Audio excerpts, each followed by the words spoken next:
नमस्कार दोस्तों, स्वागत है आपका विक्रम क्लासेस पर हिंदी के महत्वपूर्ण प्रश्नों के साथ में, जो हिंदी से संबंधित सभी वन एग्जाम में काफ़ी महत्वपूर्ण है। तो चलिए शुरू करते हैं अपने पहले क्वेश्चन से। निम्नलिखित में कौन सा सही क्रम में है? सही आंसर है ए। सबसे पहले ध्वनि आती है, फिर उसके बाद वर्ण, फिर शब्द, फिर पद, फिर वाक्य, फिर अनुवृत्ति। ध्वनि का मतलब होता है मौखिक भाषा की सबसे छोटी इकाई, और लिखित भाषा की जो सबसे छोटी इकाई होती है वो वर्ण होती है। और वर्णों का जो सार्थक क्रम होता है, जो निश्चित अर्थ देता है, वो शब्द कहलाता है। और सार्थक वर्ण समूह शब्द जब वाक्य में प्रयोग हो तो वो पद कहलाता है। जबकि एक अनुच्छेद या पैराग्राफ में जितनी पंक्तियां होती हैं, उन पंक्तियों के समूह को अनुवृत्ति कहते हैं। तो ये जो है काफ़ी ज़्यादा इम्पॉर्टेंट है, तो आप इसके क्रम को जो है अच्छी तरीके से ध्यान दें, और अनुवृत्ति का जो मतलब है उसको भी अच्छी तरीके से समझें, क्योंकि पेपर में इसके बारे में पूछा गया है। क्वेश्चन नंबर 2, हिंदी की उत्पत्ति निम्न में किससे हुई है? सही आंसर है सी, सौरसेनी अपभ्रंश। क्वेश्चन नंबर 3, हिंदी वर्णमाला में कुल कितनी मात्राएं होती हैं? सही आंसर है डी, 10 मात्राएं।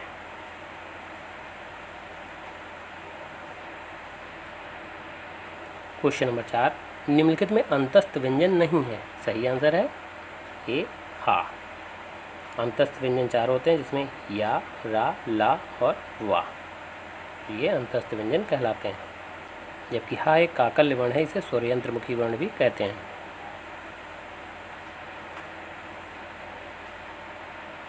क्वेश्चन नंबर 5, निम्नलिखित में कौन सा उच्चारण से संबंधित मिलान सही नहीं है? सही आंसर है डी, दंत स्वर, अंग। चूँकि अगर स्वरों में एक बात करें तो स्वर में दंत स्वर का उच्चारण नहीं होता है। आ और आ, इसका जो उच्चारण होता है वो कंठ से होता है, और ई स्वर का जो उच्चारण होता है वो तालु से होता है, और ए जो स्वर का उच्चारण होता है वो कंठ तालब से होता है। और टेलीग्राम चैनल का जो लिंक है वो आपको डिस्क्रिप्शन बॉक्स में मिल जाएगा।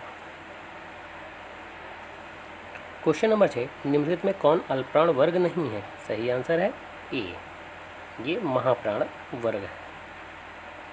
जो वर्ग होते हैं का, चा, टा, ता और पा, इन वर्गों में दूसरा और चौथा जो वर्ण होता है ये महाप्राण होता है, जबकि पहला, तीसरा और ये पांचवा, ये सभी अल्पप्राण वर्ग में आते हैं। तो ये जो सारे हैं ये सभी अल्पप्राण होंगे। क्वेश्चन नंबर 7, निम्नलिखित में कौन सा स्त्रीलिंग शब्द है? सही आंसर है डी, अरहर। पुल्लिंग और स्त्रीलिंग शब्दों का प्रयोग अगर वाक्यों में करते हैं तो आप उसको अच्छी तरीके से समझ सकते हैं। जैसे आम खाया जाता है, ना कि खाई जाती है। जैसे चना खाया जाता है, पानी पिया जाता है, तो ये पुल्लिंग हो गए। जबकि अरहर की जो दाल होती है वो खाई जाती है, तो इसलिए ये स्त्रीलिंग होगा। क्वेश्चन नंबर 8, नेता का बहुवचन शब्द है? सही आंसर है बी, नेता। तो नेता का जो बहुवचन शब्द होता है वो नेता ही रहता है। क्वेश्चन नंबर 9, निम्नलिखित में कर्म कारक वाक्य है? सही आंसर है ए, मैंने पत्र लिखा। और जो कर्म की विभक्ति होती वो होती है को, लेकिन यहाँ पर जो है को विभक्ति का प्रयोग नहीं किया गया है। कर्म कारक वाक्य का मतलब होता है कि जिस पर किए गए काम का प्रभाव पड़े। तो आप अगर इस वाक्य को देखेंगे तो कह रहा मैंने पत्र लिखा, तो इसमें जो पत्र लिखा गया है वो किसके द्वारा लिखा गया? स्वयं उसी के द्वारा। तो इसका प्रभाव किस पर पड़ रहा है? उसी पर पड़ रहा है, तो इसलिए ये कर्म कारक होगा। जबकि ये जो तीनों वाक्य हैं ये कर्ता कारक हैं। कर्ता का मतलब होता है काम करने वाला, और इसकी जो विभक्ति होती है वो होती है ने। तो कह रहा मैंने उसे पढ़ाया, कर्ता क्या है? मैंने उसे पढ़ाया, तो वो इसमें पढ़ाया गया है किसी और को, ठीक है। मैंने उसे सुलाया, यहाँ पर भी किसी और को सुलाया गया। मैंने उसे दिखाया, तो यहाँ जो कर्ता है वो काम कर रहा है पढ़ाने का, और वो काम किसी और के लिए किया जा रहा है। ऐसे मैंने उसे सुलाया, करता है मैंने, और वो सुला रहा है किसी और को। ऐसे मैंने उसे दिखाया, तो मैंने उसे दिखाया, तो वो दिखाने की बात करा किसी और को। तो इस तरीके से जो है ये कर्ता कारक आप समझ सकते हैं, जबकि कर्म कारक का प्रभाव स्वयं उसी पर पड़ता है। क्वेश्चन नंबर 10, निम्नलिखित में प्रविशेषण वाक्य है। सही आंसर है सी, सुरेश बड़ा साहसी लड़का है। अब आप इस वाक्य में अगर देखेंगे तो लड़का एक संज्ञा है, संज्ञा की विशेषता क्या है? साहसी, और साहसी की भी विशेषता क्या है? बड़ा। और जबकि प्रविशेषण क्या होता है? विशेषता की जो विशेषता बताए वो प्रविशेषण कहलाता है। इसलिए यहाँ पर सुरेश बड़ा साहसी लड़का है, तो बड़ा जो है ये प्रविशेषण होगा। क्वेश्चन नंबर 11, निम्नलिखित में व्यंजन संधि है। सही आंसर है डी, पर्युक्त सभी। अब आप इसमें देखेंगे अगर इसका संधि विच्छेद करते हैं तो होगा उत धन लास, अनुधन छेद, अलम धन कार। तो जहाँ पर भी एक जैसे वर्णों का प्रयोग हो रहा हो तो वहाँ पर हमेशा ता का जो है प्रयोग करके हलंत का प्रयोग किया जाता है।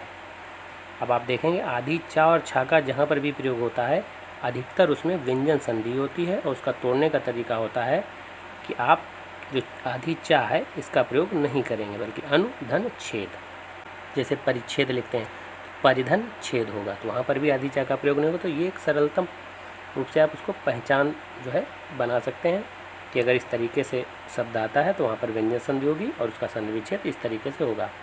और जहाँ पर भी अंग की बिंदी का प्रयोग किया गया हो अधिकतर शब्द वो जो है व्यंजन ही होगा, और उसका तोड़ने का तरीका होता है कि माँ में हलंत का प्रयोग किया जाता है, तो अलम धन कार होगा।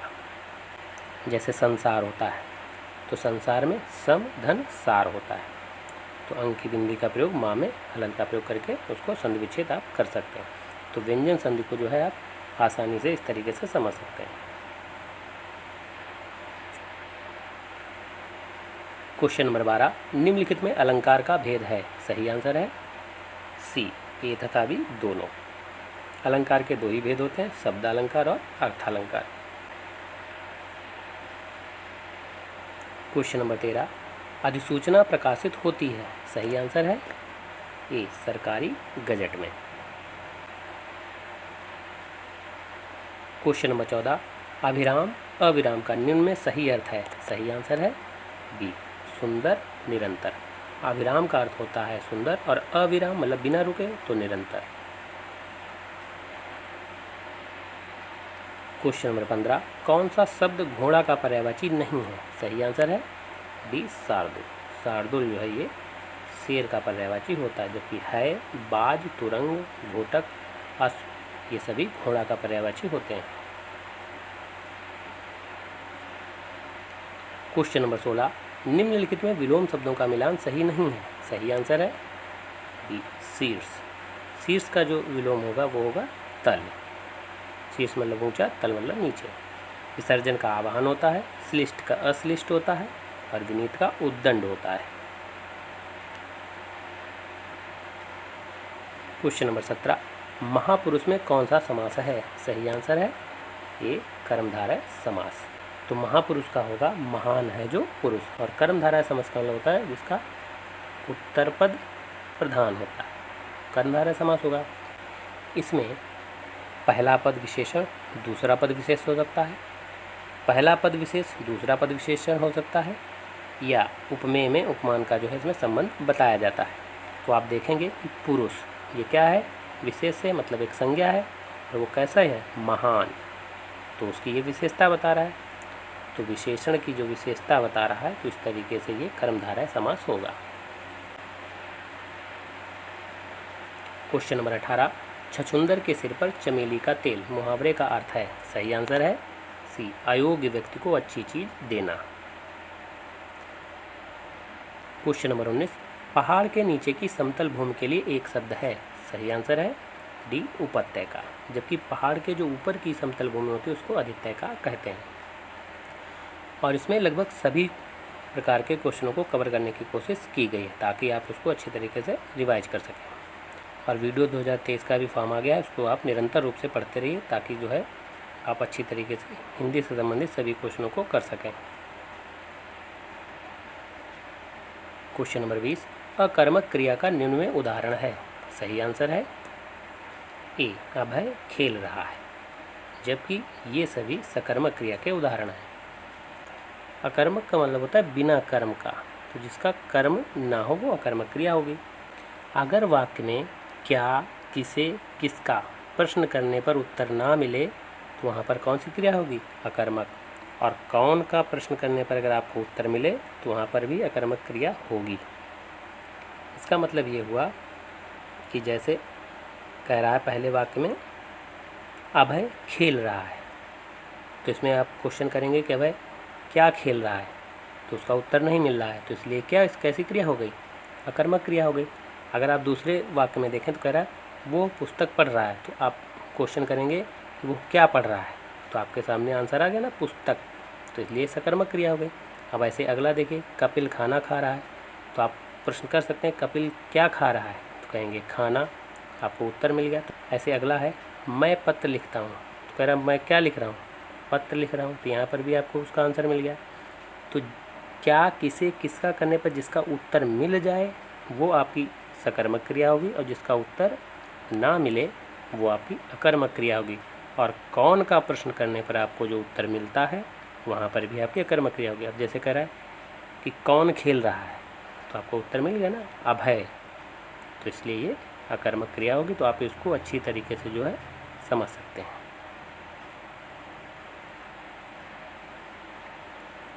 क्वेश्चन नंबर 21, उत्तम पुरुष सर्वनाम के किस भेद का एक प्रकार है? सही आंसर है कि पुरुषवाचक।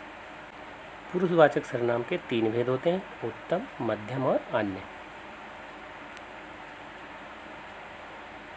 क्वेश्चन नंबर 22, हवा धीरे धीरे चलती है, निम्न में किस प्रकार का अव्यय है? सही आंसर है ये क्रिया विशेषण।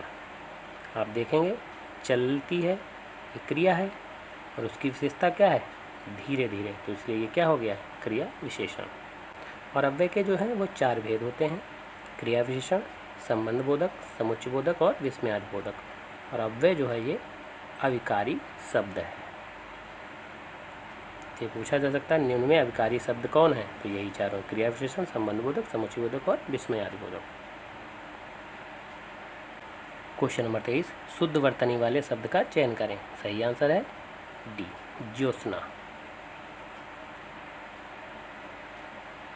क्वेश्चन नंबर 24, निम्नलिखित में तद्भव तत्सम शब्दों का मिलान सही नहीं है। सही आंसर है डी, नाखून। तो नाखून का जो तत्सम शब्द होगा वो होगा नख, जबकि नारियल का नारिकेल होता है, अखरोट का छोट होता है और अदरक का आर्द्रक होता है। क्वेश्चन नंबर 25, अंबर का निम्न में सही अर्थ नहीं है। सही आंसर है डी, कमल, जबकि वस्त्र, बादल और अभ्रक ये अंबर का अर्थ होता है। क्वेश्चन नंबर 26, त्रिशंकु होना का उपयुक्त अर्थ है। सही आंसर है बी, किसी ओर का न रहना। क्वेश्चन नंबर 27, एक ही उदर से जन्म लेने वाला के लिए एक शब्द है। सही आंसर है ए, सहोदर, जबकि अन्य माता के उदर से जो जन्म लेने वाला होता है वो अन्योदर कहलाता है। क्वेश्चन नंबर 28, व्यर्थ शब्द में उपसर्ग है। सही आंसर है डी, वी। जहाँ पर भी शब्द के शुरुआत में आधिवा और या का प्रयोग होगा वहाँ पर हमेशा जो है वी ही उपसर्ग होगा, या उसका अगर संधि विच्छेद करते हैं तो वो भी वी और धन उसके बाद में जो भी आपका लिखा हो। अब आप जैसे व्यर्थ का संधि विच्छेद करें तो होगा वी धन अर्थ। व्यापक, यहाँ पर भी वा आदि और या है, यहाँ पर भी इसका अगर आप उपसर्ग निकालेंगे तो क्या होगा? वी होगा। तो इस तरीके से जहाँ पर भी आदि वा और या का प्रयोग होगा वहाँ पर उसका उपसर्ग हमेशा वी होगा। क्वेश्चन नंबर 29, निम्नलिखित में अर्धविराम चिन्ह है। सही आंसर है बी, जबकि ये अल्पविराम चिन्ह है और ये 2 बिंदियाँ जो हैं ये उपविराम चिन्ह है और ये विस्मयादि बोधक का चिन्ह है। तो इस तरीके से भी प्रश्न चिन्हों से संबंधित पूछे जाते हैं। क्वेश्चन नंबर 30, निम्नलिखित में कौन सा मिलान सही नहीं है? सही आंसर है डी, अखरावट। अखरावट जो रचना है ये मलिक मोहम्मद जायसी की रचना है, जबकि चंदायन जो रचना है ये मुल्ला दाऊद की है। मृगावती कुतुबन की रचना है, मधुमालती मंजन की और चित्रावली उस्मान की। और इसमें आप देखेंगे कि लगभग सभी चीज़ों को कवर करने की कोशिश की गई है। हिंदी से संबंधित जो भी क्वेश्चन आते हैं उनको आप अच्छी तरीके से कर सकें। तो ये वीडियो कैसा लगा? अगर अच्छा लगा हो तो लाइक करें, शेयर करें, सब्सक्राइब करें। धन्यवाद दोस्तों।